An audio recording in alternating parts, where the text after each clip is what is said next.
ওইটা আবার হবে। ওম তব কথামৃতম তপ্ত জীবনম কবিভিরীরিতম কলমশাপহম শ্রবণমঙ্গলম শ্রীমদাততম ভুবি গিনন্তি ये ভূরিদা জনাঃ। শ্রীমদ্ ভাগবত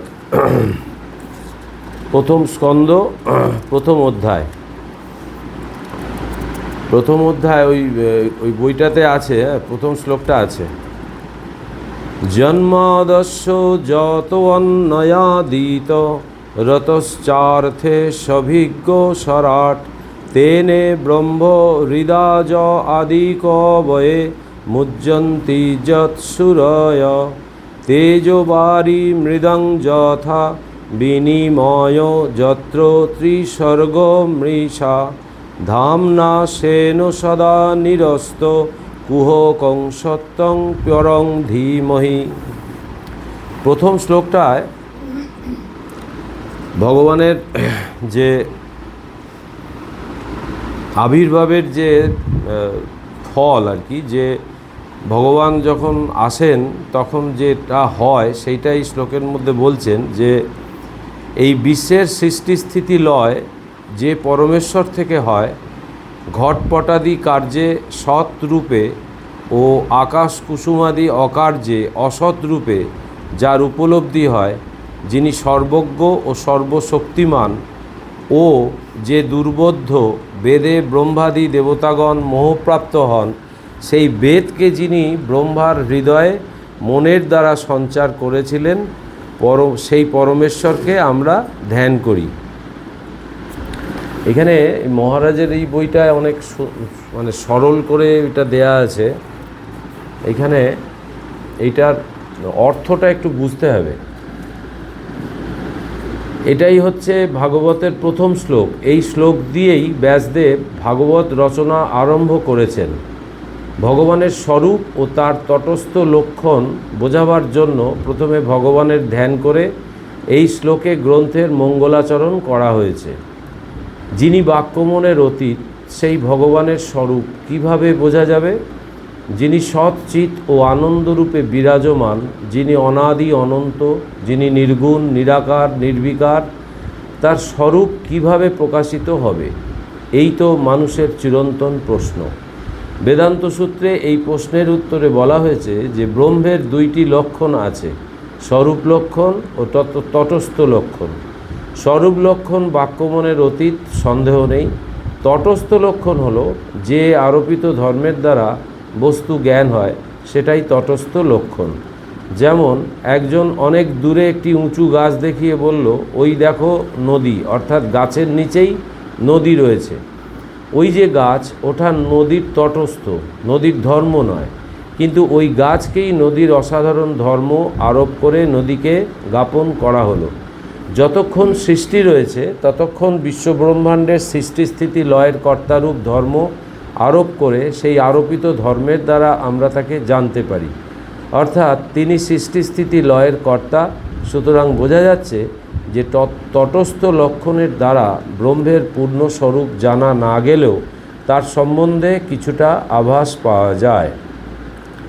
এই শ্লোকের অর্থ হল, যার থেকে এই বিশ্বের সৃষ্টি স্থিতি লয় হচ্ছে, যার সত্তায় জগতের সকল বস্তু সত্তাবান আছে বলে মনে হয়, যিনি সর্বজ্ঞ, যিনি দেবতাদেরও দুর্বোধ্য, বেদকে অন্তর্যামী রূপে আদিকবি ব্রহ্মার হৃদয়ে সঞ্চার করেছেন, মরীচিকাদিতে জল ভ্রমের মতো যাতে অধিষ্ঠিত মায়িক সৃষ্টিও সত্য বলে বোধ হয়, সেই মায়া নিরসনকারী সত্যস্বরূপ পরমেশ্বরকে ধ্যান করি।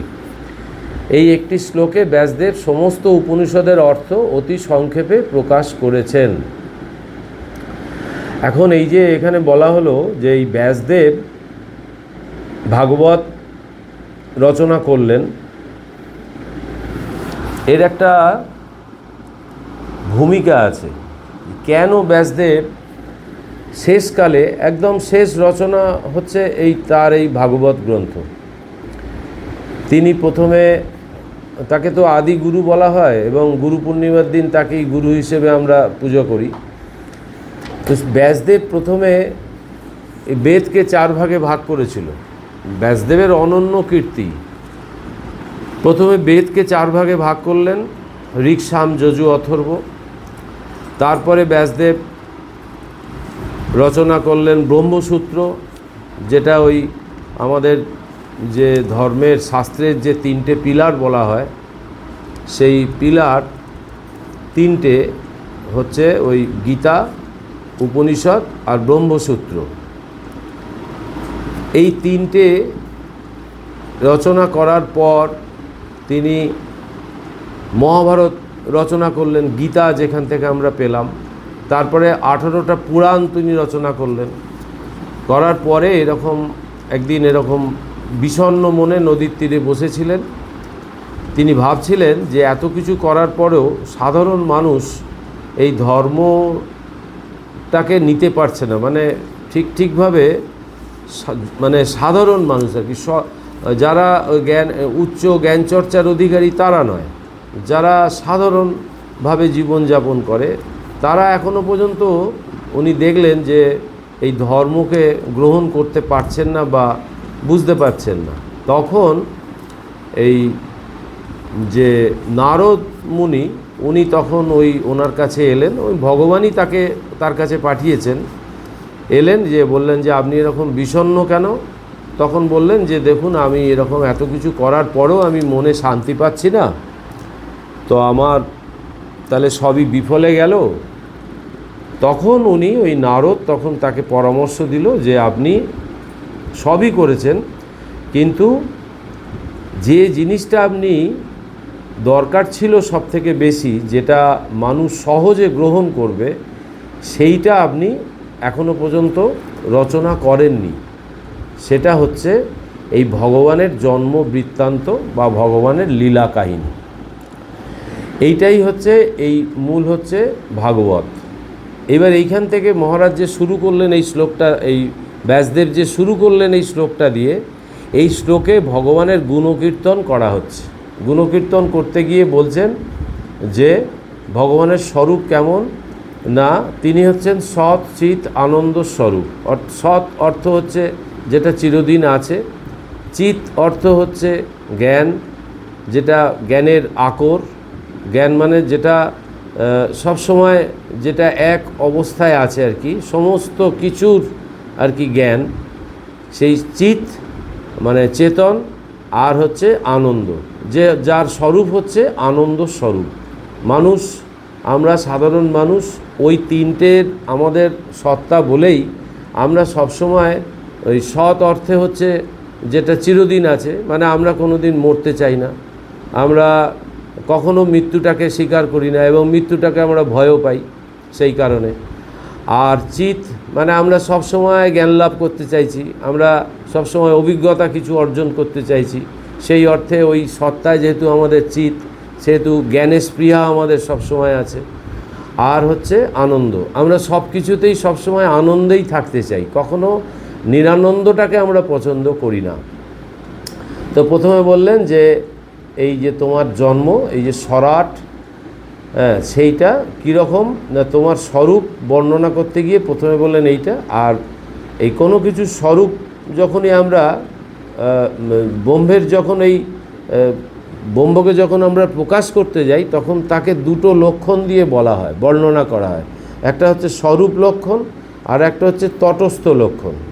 এই স্বরূপ লক্ষণটা হচ্ছে যে তার স্বরূপ মুখে বলা যাবে না যে তিনি কেমন, কারণ কে বলবে, যে বলবে সেই তো সে নিজে সেটা মানে আমি আমার কথা কি করে বলবো, আমার স্বরূপটা কি করে বলবো। সেই রকম বলছে যে বাক্য মনের অতীত, মানে ওটা অবাং মনস গোচরম, যে এটা বাক্য, এটা কথা দিয়ে, এটা মনের অনুভূতি দিয়ে এইটাকে বলা যায় না। ওই জন্যে এর স্বরূপ লক্ষণটা বলছে বাক্য মনের অতীত। আর তটস্থ লক্ষণ যেটাকে বলে, যে এখানে যেমন একটা উদাহরণ দেওয়া আছে যে একটা গাছ দেখা যাচ্ছে, তো ওই গাছের নিচে একটা নদী আছে, বয়ে যাচ্ছে, আমরা জানি। তো সে নদীটার ওপরে গাছ আমরা বলে এইভাবে বর্ণনা করি, কিন্তু নদীর ওপরে কি গাছ থাকে? নদীর পাড়ে গাছটা আছে। তো এই নদীটাকে বলতে গিয়ে আমরা বলি যে ওই গাছের নিচে নদী আছে। এই রকম যদি কোনো পাহাড়ের ওপর অনেক সময় দেখা যায় যে ধোঁয়া উঠছে, তখন আমরা বলি যে ওখানে আগুন আছে, মানে ধোঁয়া যেখানে উঠছে সেখানে আগুন থাকবেই।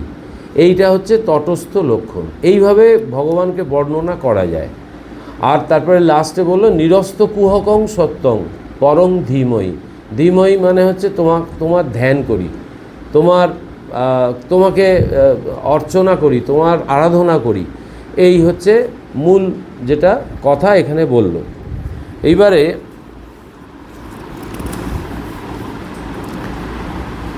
এইবারে কতকগুলো ওই উদাহরণ দিচ্ছে, দিয়ে এই শ্লোকটাকে আরও সুন্দর করে বোঝাবার চেষ্টা করছেন। বলছে অনন্তর মহাভারতাদি অষ্টাদশ পুরাণ শাস্ত্র ও বেদান্ত সূত্রাদি রচনা করেও সেই গ্রন্থে চিত্তপ্রসন্নতা লাভ না হওয়ায় নারদের উপদেশে ভগবানের গুণবর্ধন প্রধান শ্রী ভাগবত শাস্ত্র রচনা করতে ইচ্ছুক হয়ে বেদব্যাস বিঘ্ন বিনাশের জন্য শাস্ত্রের যিনি প্রতিপাদ্য বিষয় শ্রেষ্ঠ দেবতা তার স্মরণরূপ মঙ্গলাচরণ করছেন জন্মদাস্য ইত্যাদির দ্বারা। এটা আলোচনা হলো।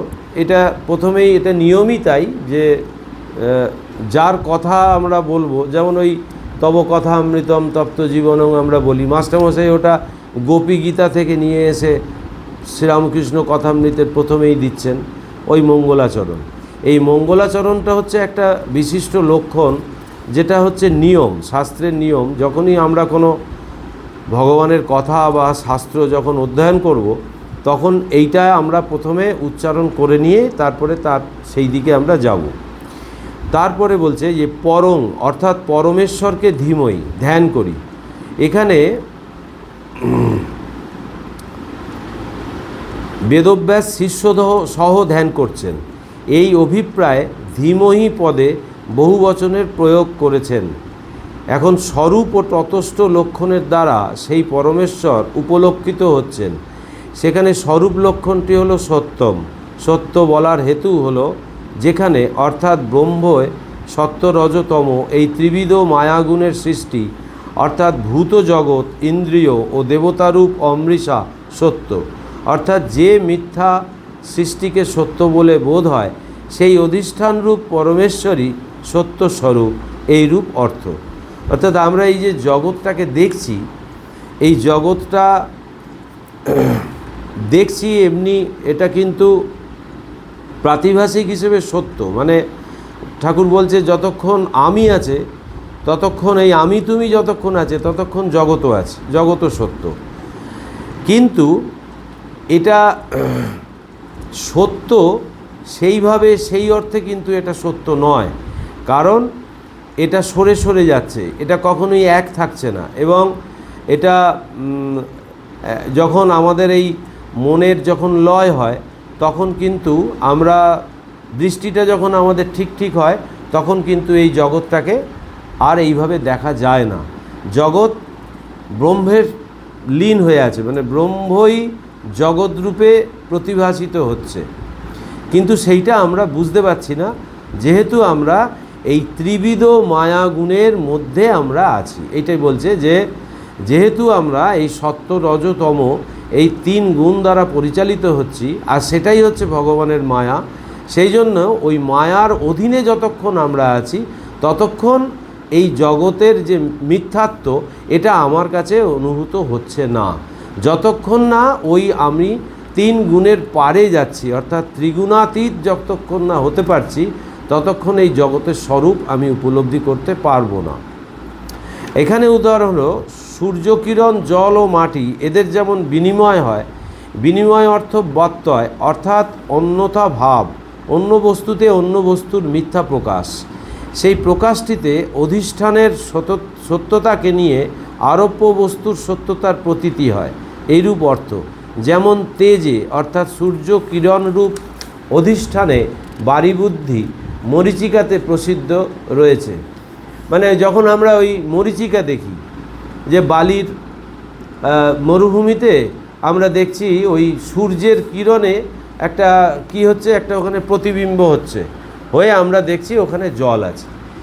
এই রকমই আমরা এই জগতের মিথ্যাত্বটা এইভাবে আমরা বুঝতে পারি যে যেটা দেখছি সেটা কিন্তু আসলে সত্য নয়, আমরা মিথ্যাটাকে সত্য বলে মনে করছি। আবার বলছে অথবা পরমেশ্বরেরই পরমার্থ সত্যত্ব প্রতিপাদন করায় তদ্ভিন্ন অন্য সকলেরই মিথ্যাত্ব প্রতিপাদিত হলো। যেখানে এই ত্রিসর্গ মিথ্যা বস্তুত সত্য নয়, এই বোঝাতে মৃষা শব্দের প্রয়োগ। যত্র শব্দটি অধিষ্ঠানরূপ সত্য বস্তু, এই শব্দটি প্রয়োগের দ্বারা তার ওপর যে ত্রিসর্গ আরোপিত হয়েছিল তার সম্বন্ধ বাদিত হলো। এবার এই সত্যবস্তুর স্বরূপ বিশ্লেষণ করে বলা হচ্ছে স্বীয় ধামের দ্বারা অর্থাৎ তেজের দ্বারা পরাভূত হয়েছে মায়া কপটতা, যার সেই তাকে অর্থাৎ পরমেশ্বরকে ধ্যান করি। এটি হলো স্বরূপ লক্ষণ। মানে আমাকে এইভাবে বুঝতে হবে যে এই সত্যরজতম বা এই মরীচিকা এই সব দিয়ে আমাকে তাকে বুঝতে হবে যে যেমন এই যুগের যেমন একটা দারুণ উদাহরণ হচ্ছে ওই টিভির পর্দাটা যেটা আছে সেইটা যখন সুইচ অফ আছে তখন আমরা ওই টিভির পর্দাটাকে একটা ব্ল্যাক স্ক্রিন দেখছি, কিন্তু যেই টিভিটা চলছে তখন কিন্তু তার মধ্যে নানান রকম কিছু হচ্ছে। ওই জগৎটাও ওই রকম, যেই মনের সুইচটা যেই অফ হয়ে যাবে সঙ্গে সঙ্গে কিন্তু ওই জগতের যে সত্যতা সেইটা আমার সামনে প্রতিভাসিত হবে। আর যতক্ষণ না ওইটা হবে তখন ওই মনের মধ্যে ওই সত্যরজতম আর ওই মনের যে ওঠা পড়া চঞ্চলতা কল্পনা এই সব নানান রকমভাবে আমার সামনে প্রতিভাসিত হবে। এখানে অনেক উদাহরণ আছে এই ভগবানের স্বরূপ লক্ষণ বলতে গিয়ে।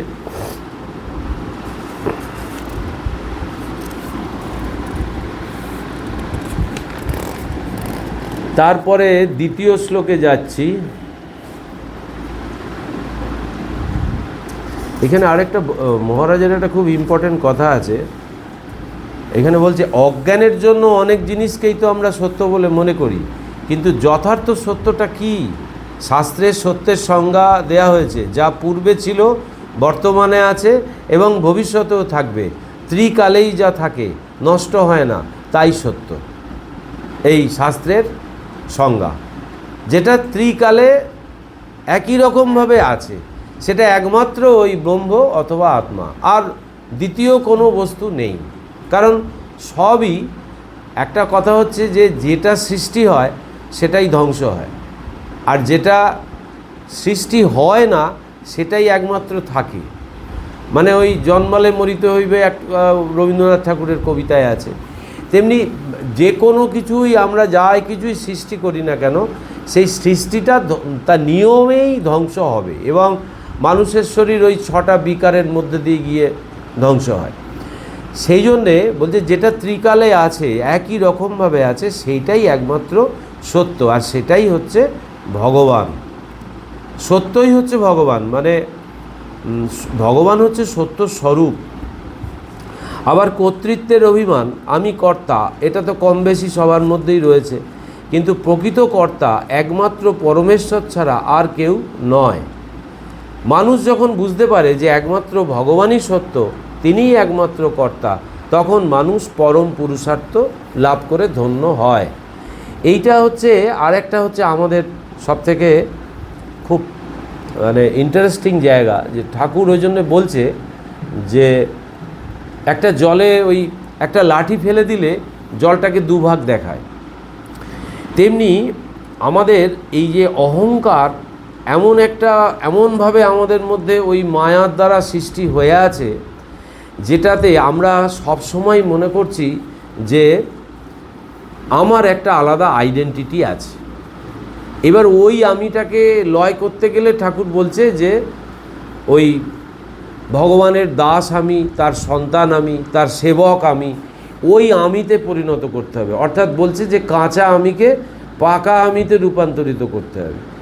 একমাত্র যখনই এই অহংকারটা যাবে তখনই আমি এই ভগবানকে উপলব্ধি করতে পারবো এবং বুঝতে পারবো যে আমি কর্তা নই, তিনি কর্তা। অর্থাৎ আমি যা কিছু করি না কেন সবই তার ইচ্ছাতে করছি, বা তার আদেশে বা তার অধীনে আমি করছি।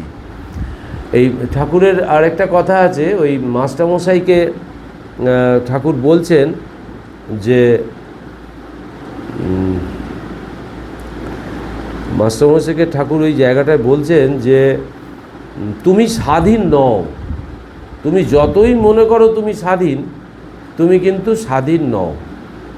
যতক্ষণ তুমি এই মহামায়ার, এই আদ্যাশক্তি মহামায়ার, তার শক্তিতে তো জগৎ চলছে, তিনি চালাচ্ছেন সব। যতক্ষণ তুমি তার অধীনে আছো ততক্ষণ তিনি সত্য, এবং তোমার মানে নিজের ইচ্ছা অনুযায়ী তুমি কিছু করতে পারবে না, সমস্তটাই তার নিয়ন্ত্রণাধীন।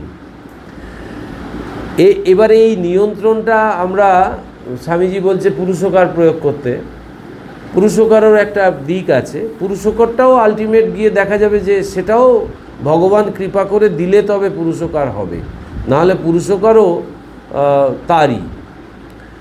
এখন এখানে কতগুলো ব্যাপার হচ্ছে যে প্রারব্ধ বলে একটা জিনিস আছে, সেই অনুযায়ী আমাদের আগামী কর্মগুলো ঠিক হচ্ছে। যে আমি আজকে আমি অতীতে যেরম কাজ করেছি, যেরম চিন্তা করেছি, সেই অনুযায়ী এই বর্তমান জীবনটা পেয়েছি। এখন তাহলে কি ভগবান করছেন মানে কি? ভগবান কি তাহলে তো যদি তাই হতো তাহলে তো মানে সেই ভগবানের প্রতি সেই একটা বৈষম্য দোষ দেখা দিত, যে কাউকে ভালো করছে, কাউকে খারাপ করছে, কাউকে সুখে রাখছে, কাউকে দুঃখে রাখছে। তা তো নয়, সমস্তটাই চলছে তার কর্ম অনুযায়ী, কর্মবন্ধন কর্মফল অনুযায়ী সমস্তটা হচ্ছে। মানে আমার আজকে যদি যে বাসনা করব, সেই বাসনাটা কিন্তু আগামী দিনে ওটা কর্মে পরিণত হবেই হবে। এই যে মানুষ যে যখন মারা যায়, মানুষ যখন শরীর ত্যাগ করে, তখন কি হয় যে ওই বলে যে 10 দিন 12 দিন 15 দিন, এই যে মাথায় যে শ্রাদ্ধগুলো হয়, শ্রাদ্ধগুলো যে হয়, ঠিক দেখবেন ওই 10 দিনের মাথায় কি বা 13 দিনের মাথায় 15 দিনের মাথায় শ্রাদ্ধ করছে, আমরা করি তো। তো ওই সময় কিন্তু ওই মৃতদেহটা পড়ে রইল, আর সেই আত্মা, সূক্ষ্ম শরীর সম্বলিত আত্মা, প্রাণটা বেরিয়ে গেল, সে কিন্তু ওইখানেই ঘোরাফেরা করছে। এইভাবে ঘোরাফেরা করে সে সবাইকে বলতে যাচ্ছে, কানে কানে বলছে, আমি তো আছি, আমার জন্য তোমরা কাঁদছো কেন? তার যে প্রিয়জন, তার যে আপনারজন, তাদেরকে কিন্তু সে বলছে, কিন্তু ওটা তো একটা বায়বীয়, ওটা তো একটা সূক্ষ্ম শরীর, ওর কোনো আকার নেই, ও কাউকে প্রভাবিত করতে পারে না। আমার কাছে এসে গেলেও সে আমাকে স্পর্শ করতে পারবে না, কারণ আমার তো এটা জড়ো, আর ওটা সূক্ষ্ম হয়ে গেছে, ও আমাকে প্রভাবিত করতে। এইভাবে সেই বাড়িতে, সেই এলাকায় ঘোরাঘুরি করতে করতে সে হতোদ্যম হয়ে পড়ে একটা সময়, হয়ে যখন আর হাল ছেড়ে দেয়, তখন তাকে জন্মান্তরবাদে এরম আছে, তখন তাকে ওই চন্দ্রালোকে নিয়ে চলে যায়। ওই চন্দ্রালোক থেকে সূর্যালোক, তারপরে সে যেরম চিন্তা ভাবনা করেছে, হ্যাঁ, যারা স্বর্গপ্রাপ্তির আশা করেছে, এখানে দু থাক আছে। একটা হচ্ছে যারা দেখবেন যে একদল মানুষ বলবে যে আরে ওসব ভগবান নেই, ওসব ওদের পুজো করে আয় করে কী হবে, বাবা মাকে ভালো করে শ্রদ্ধা করো, তাদের পূজা করো। মানে এই মানুষে যারা বিশ্বাসী, সে খারাপ কিছু করছে না, সে তার পিতা মাতা, তার বংশের আরও যারা আছে তাদের সবাইকে পুজো আচ্ছা করে, ভগবানকে পুজো করে না, বিশ্বাস নেই। কিন্তু আরেক দল আছে, সে তাদের প্রতিও তার শ্রদ্ধা আছে, কিন্তু সে মনে মনে জানে যে ভগবানই আসল, ভগবানকে পুজো আচ্ছা করে। এই দুটো গতি হয়। একটা যারা এই বংশের এদের যারা পূজা আচ্ছা করে, তারা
নিভে গেছে তো।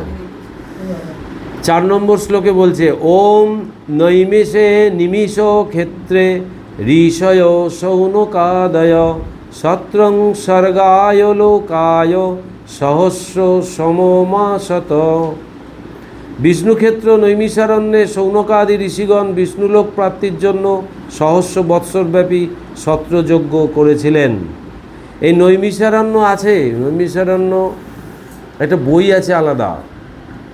এই নৈমিষারণ্যে যারা যখন এই কলির আবির্ভাব হচ্ছে, ভগবান শ্রীকৃষ্ণের জীবদ্দশাতেই যদুবংশ ধ্বংস হচ্ছে, সেই সময় ভগবান স্বয়ং রক্ষা করতে পারছে না, কলির আবির্ভাব ঘটছে তখন।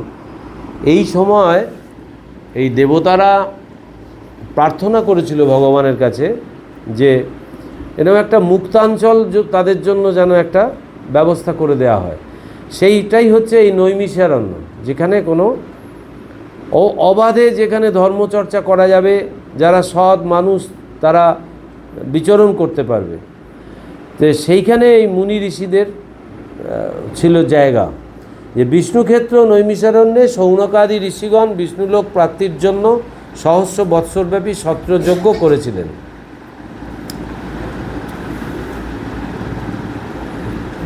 পূর্বোক্ত 3টি শ্লোকের দ্বারা বিশিষ্ট ইষ্টদেবতাকে স্মরণ করে ও ঈপ্সিত শাস্ত্রের বিষয় প্রয়োজন এবং অনায়াসলভ্যতা বর্ণনা করে ক্ষত্রিয়বর্গের মনোযোগ আকর্ষণের পর বেদব্যাস শাস্ত্র আরম্ভ করছেন ওং নৈমিষী ইতি, এই কথা বলে। ব্রহ্মা কর্তৃক নিক্ষিপ্ত মনোময় চক্রের নেমি বা প্রান্তভাগ যেখানে সংকুচিত হয়েছিল, অর্থাৎ থেমে গিয়েছিল, সেই স্থানটিকেই নেমিষ বলে। নেমিষী নৈমিষ স্বার্থে অনপ্রত্যয় যোগে। এই প্রসঙ্গে বায়ুপুরাণে কথিত আছে এই মনোময় চক্র আমি ব্রহ্মা